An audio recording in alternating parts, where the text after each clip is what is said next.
Algunas horas habían pasado, desde que habían dejado el hospital ambulante y Cambrai, cuando una pequeña capa de copos de nieve empezó a caer. Candy miró cómo las delicadas motitas bailaban en el aire, con graciosos movimientos, y sintió un miedo inexplicable. Había visto heladas pesadas y peligrosas en la colina de Pony desde su infancia, y por alguna razón que no alcanzaba a comprender, sintió que una helada similar estaba a punto de ocurrir. Tenía que apresurarse a llegar a París lo antes posible. «Es una vista encantadora, ¿no lo crees, Flammy?», preguntó Candy, para alejar sus negros presentimientos. «Podrías encontrar belleza, aún en una cazuela rota y vieja, Candy», dijo Flammy con una risita. «Vamos, Flammy», replicó Candy, mirando el paisaje a través de la estrecha ventanilla en la puerta trasera del camión. «Este lugar, la nieve en los grandes pinos, los bosques y el silencio, todo esto me recuerda a casa». Candy cerró sus ojos para ver el amado hogar de su infancia, y una suave calidez invadió su corazón por un segundo. «Estoy tan lejos de casa», pensó, para sus adentros. Un tímido dolor en el corazón apareció entonces, y Candy se preguntó qué podría ser. El viaje continuó debajo de la nieve, que empezó a caer con más violencia. Para la tarde, lo que había comenzado como una ligera escarcha se había convertido en una poderosa helada. Candy estaba tratando de conciliar el sueño, antes de la siguiente ocasión en que habría de irrigar la herida de Flammy, cuando un jalón áspero la despertó abruptamente.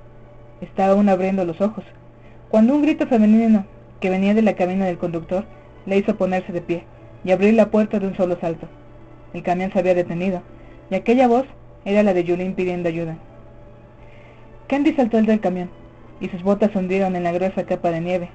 Corrió con todas sus fuerzas hacia la cabina del conductor, dando zancadas tan rápido como podía.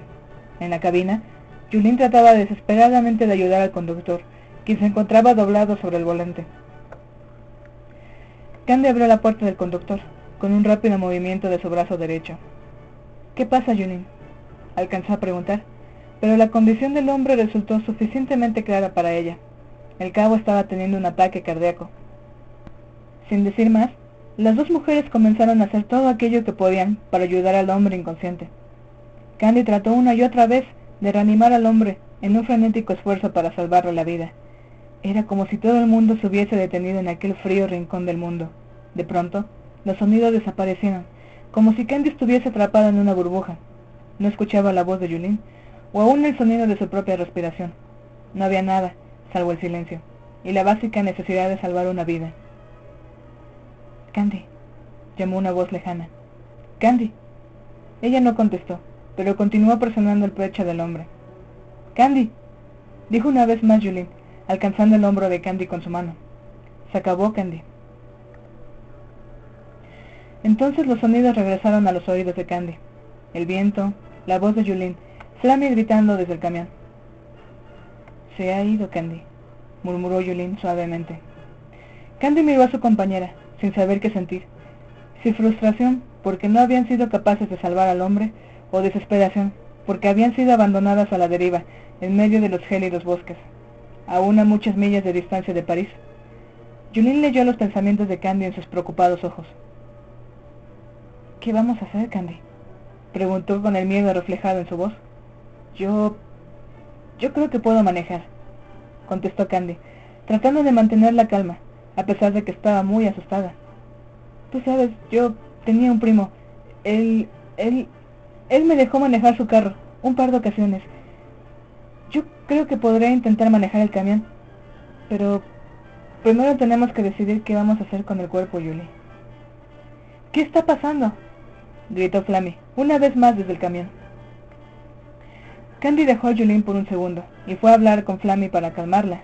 Flammy estaba tratando de incorporarse, cuando Candy saltó al camión. Los otros pacientes también se habían despertado, y le dirigían miradas inquietas. «Candy, ¿por qué nos detuvimos?», preguntó Flammy muy preocupada. «Es solo que el cabo Martin no se sentía bien», mintió Candy, ya que no quería alarmar a los pacientes y a Flammy. «Tú quédate aquí, y Juline estará contigo en unos minutos». «¿Está bien eso para todos?».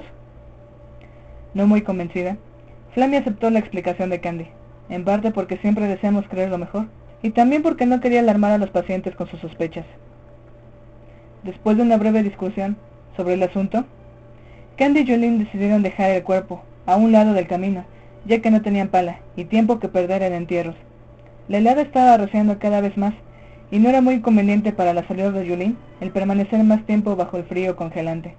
Cuando terminaron de decir una plegaria, antes de dejar el cuerpo solo, Julie abordó la parte trasera del camión, y Candy tomó el asiento del conductor en la cabina. Miró el mapa, y trató de adivinar en dónde estaban situados. La carretera era prácticamente invisible, bajo la sábana blanca. En esos días, los trenes eran aún el medio de transporte más popular, y las carreteras no estaban en tan buenas condiciones como en nuestros días. Pero aún, la guerra había barrido con tantas cosas en su loca devastación, que no había señalamientos a la vista que Candy pudiese seguir. Una vez más, tendría que obedecer a sus instintos. La joven suspiró profundamente, mientras daba vueltas a la llave del camión para encender la máquina. Steer, pensó. Por favor, ayúdame en esto. La verdad era que nunca había manejado antes, pero confiaba en que las muchas veces que había visto a Steer hacerlo, le ayudarían en ese momento. Candy pisó el acelerador, y el camión empezó a moverse. Muy bien, Dios, pensó Candy, mientras manejaba temerosamente. Si nos sacaste a Flammy y a mí de esa trinchera, no vas a dejarnos morir aquí debajo de la nieve. Candy empezó su oración, sin saber que a kilómetros y kilómetros de distancia, del otro lado del océano, dos plegarias más se levantaban rogando por su protección. El camión progresó por un par de horas, mientras el viento y la nevada aumentaban sin misericordia. El ritmo del suave movimiento, como una silente canción de cuna, hizo que los pasajeros en el camión se quedaran dormidos.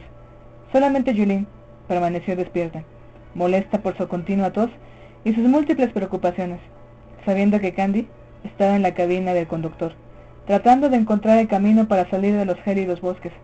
Más que nunca antes, el lugar estaba lleno de belleza, debajo de la blanca capa de nieve, pero también entrañaba peligros mortales. La tarde se diluyó, al ritmo que las sombras nocturnas comenzaron a caer sobre el vasto horizonte. Eran las 7 de la noche en punto, del mismo día, 15 de diciembre.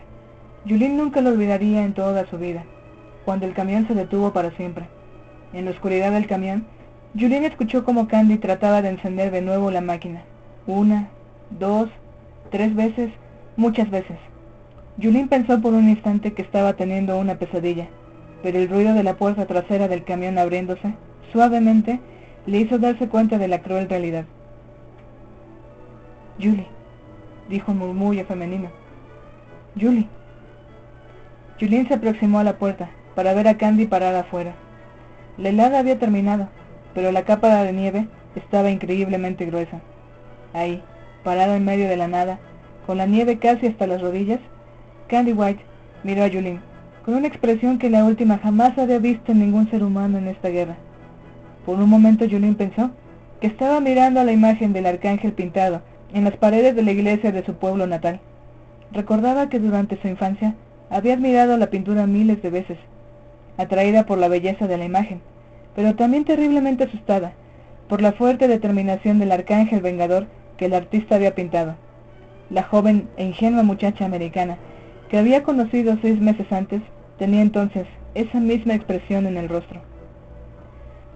¿Qué pasa, Candy?, preguntó Julie, aunque ya sabía la respuesta.